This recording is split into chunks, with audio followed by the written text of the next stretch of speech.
और most important question है भैया, प्रीवियस बुक्स में ये क्वेश्चन नंबर 6 था, अब ये क्वेश्चन नंबर 5 हो गया है। इंपॉर्टेंट क्वेश्चन था इसीलिए इसको नहीं हटाया सिलेबस में। इस क्वेश्चन को कराने से पहले 2-3 बातें आपको जाननी पड़ेगी फिजिक्स की। क्या कि जो मिरर होता है ना, मिरर, उसके पीछे कोटिंग होती है, कोटिंग है किसी, जिससे कि अगर कोटिंग नहीं होगी तो आर पार हो जाए ना, ट्रांसपेरेंट हो जाएगा, हमारी इमेज नहीं बनेगी उसमें। तो सिल्वर की इसके पीछे या एल्युमिनियम की या टिन की कोटिंग कर देते हैं, तो ये कोटिंग है। ये आपके ये क्या मिरर्स हैं, ये 2, ठीक है। अच्छा, मिरर में रिफ्लेक्शन होता है। रिफ्लेक्शन क्या होता है? री मीन्स होता है दोबारा। री क्या मतलब कोई आपने रेस गई, टकरा के दोबारा आ जाएगी, मतलब वापस आ जाएगी, वो वापस आ जाएगी, इसे तो कहते हैं रिफ्लेक्शन। और एक होता है रिफ्रैक्शन। रिफ्रैक्शन में क्या होता है? वापस नहीं आती, वो चली जाती पार, थोड़ा एंगल थोड़ा सा टिल्ट हो जाता है, वो आगे की बात है, हम लोग डिस्कस करेंगे फिजिक्स में वो। लेकिन मैथ्स के लिए इतना जान लो कि अगर आपको किसी ने कहा कि भाई साहब ये मिरर है, ठीक है जी, ये मिरर है, तो अगर कोई आपने रे आई है तो ये होती है रिफ्लेक्टेड रे, इंसिडेंट, ये इंसिडेंट है, और ये टकरा के वापस चलेगी तो ये क्या हो गई? रिफ्लेक्टेड, ठीक है। तो जब ये दोनों जिस पॉइंट पर मिलते हैं, इस पॉइंट से एक नॉर्मल अगर आप ड्रॉ करते हैं, नॉर्मल बोलते हैं 90 डिग्री का एंगल अगर आप बनाते हैं 90 डिग्री का, तो ये दोनों एंगल आपस में क्या होते हैं? इक्वल। ये होता है लॉस ऑफ रिफ्लेक्शन। रिफ्लेक्शन का नियम ये होता है कि अगर एक मिरर पे एक इंसिडेंट रे आई, मतलब आपतित किरण, अगर हिंदी की बात करें, एक रे आई है और वो टकरा के वापस चली गई, मतलब रिफ्लेक्ट होके चली गई है, तो अगर जिस पॉइंट पर ये मिले हैं और उसी पॉइंट पर अगर आपने नॉर्मल 90 डिग्री का एंगल बनाया है, तो ये दोनों एंगल, इंसिडेंट एंगल और रिफ्लेक्टेड एंगल, आपस में क्या होते हैं? बराबर। ये आपको, हाँ, ये दोनों आपस में क्या होते हैं? बराबर होते हैं। ये आपको इतना पता होना चाहिए, तभी ये क्वेश्चन आप कर पाएंगे। क्लियर है सर? तो चलिए जी आगे बढ़ते हैं। अब इसमें ये दिया गया है कि 2 मिरर रखे हुए हैं। अब मिरर ये नहीं बताया गया कि ये पैरेलल हैं। अब आपको ये प्रूव करना है कि जो ये मिरर रखे गए ना, नहीं मिरर तो पैरेलल हैं, ये बताया गया जो इनसे टकरा के जो लाइन जा रही हैं, ये आपस में क्या हैं, उसके बारे में डिस्कस करते हैं। चलो अब सारे बच्चे ध्यान देंगे प्लीज़, सारे बच्चे ध्यान। हमको प्रूव करना है कि ए बी और सी डी आपस में क्या है? पैरेलल।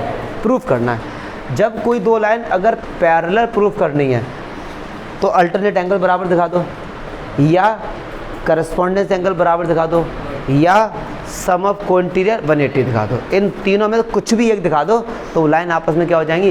पैरेलल हो जाएंगी। अब एक बात सुनो यार, एक रे आई और टकरा के यही चलेगी, तो क्या मैं यहाँ पे 90 डिग्री का एंगल ड्रॉ कर सकता हूँ? यहाँ पे भी 90 डिग्री का एंगल ड्रॉ कर सकता हूँ, कोई दिक्कत थोड़ी ना। अच्छा, ये चलो सपोज एंगल 1 है, ये एंगल 2 है, ये एंगल 3 और ये एंगल, तो अब देखो आप क्या लिखेंगे यहाँ पे? आप लिखेंगे एंगल 1 बराबर एंगल 2 और लिखेंगे एंगल 3 इक्वल्स टू एंगल, ऐसा किसने बताया? लॉज ऑफ रिफ्लेक्शन ने ये बताया, ठीक है। चलिए जी, अब हमारा टारगेट क्या है? अब एक चीज़ देखो, एक और बेसिक सी चीज़ इसमें, जब 2 लाइन है पैरेलल, ठीक है, उन दोनों से अगर आपने 90 डिग्री के एंगल बनाए हैं तो ये 2 लाइन भी आपस में क्या होंगी? पैरेलल। क्योंकि 90 का मीनिंग होता है स्ट्रेट लाइन, सीधी एकदम। क्लियर है? तो ये दोनों लाइन भी आपस में क्या होंगी? पैरेलल। ये दोनों लाइन में आपस में क्या होंगी? पैरेलल। तो क्या ये एंगल और ये एंगल अल्टरनेट से बराबर हो गए? समझो ना, अगर ये लाइन और ये लाइन पैरेलल है, जब आपको देखो फील लाने के लिए समझाने के लिए, ये हो गया, ऐसे हो गया, ये ऐसे हो गया, और इस लाइन ने इसको कट किया। देखो ज़रा, मैं डायग्राम बिगाड़ दिया लेकिन कंसेप्ट समझो। तो ये वाला और ये वाला आपस में क्या होंगे? अल्टरनेट से बराबर हो जाएंगे। तो angle 2 is equal to angle 3। कैसे पता? अल्टरनेट से। ठीक है सर, मुझे नहीं लगता। अब एक बात सुनो, सारे बच्चे गौर फरमाएंगे। ये इक्वेशन 1 है, ये इक्वेशन 2 है। इक्वेशन 1 और इक्वेशन 2 को ऐड कर दो। जब इक्वेशन ऐड होती है तो LHS से LHS, RHS से RHS, क्या होगा? Angle 1 plus angle 3 equals to angle 2 plus angle 4। अभी बताओ, क्या 2 और 3 आपस में इक्वल है? क्या एंगल 3 की जगह एंगल 2 लिख सकते हैं? ठीक है। एंगल 2 और एंगल 3 आपस में क्या है? क्या एंगल 2 की जगह एंगल 3 लिख सकते हैं? बिल्कुल लिख सकते हैं। एंगल 1 प्लस एंगल 2 कितना हुआ? क्या ये पूरा नहीं हो गया? बताओ ना ये। तो क्या ये पूरा एंगल बी हो गया? ठीक है। एंगल 3 प्लस एंगल 4 क्या होगा? ये पूरा एंगल सी। अब एक बात सुनो, सारे बच्चे गौर फरमाएंगे। एंगल बी और एंगल सी इक्वल है, समझना। ये लाइन ऐसी आ रही है, ये इस लाइन के इस तरफ है, ये इस लाइन के इस तरफ है, अल्टरनेट एंगल है। और अल्टरनेट एंगल अगर बराबर हैं तो ये लाइन आपस में क्या होगी? तभी तो बराबर है ना। एक बात सुनो, ये लाइन इसको कट किया, इससे ये एंगल अगर बराबर हैं तभी तो बराबर होंगे जब ये लाइन आपस में क्या होगी? पैरेलल। तो एंगल बी और एंगल सी हमने बराबर दिखा दिए, इसका मतलब A B parallel C D.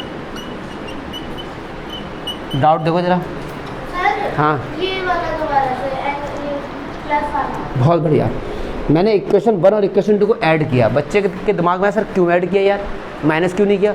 एक बात सुनो, मेरा टारगेट क्या था कि मैं कैसे भी एंगल बी तभी तो बनेगा जब मैं 1 और 2 को ऐड कर दूं। सही बात है ना। तो मैंने क्या किया, इक्वेशन को ऐड कर दिया। इक्वेशन जब ऐड होती तो जो LHS में होता है उसको ऐड कर दिया, बराबर साइन लगे इनको ऐड कर दिए। अच्छा, 2 और 3 आपस में क्या है? एंगल पहले होते हैं। सही है यार। एंगल 2 और एंगल 3 आपस में इक्वल है। इक्वल का मीनिंग क्या हुआ कि 2 की जगह 3 पुट कर दो, 3 की जगह 2 पुट। तो एंगल 1 प्लस एंगल 3, सर आपने 2 क्यों पुट किया? यार एंगल 1 और 2 ऐड करेंगे तभी तो पूरा एंगल बी मिलेगा।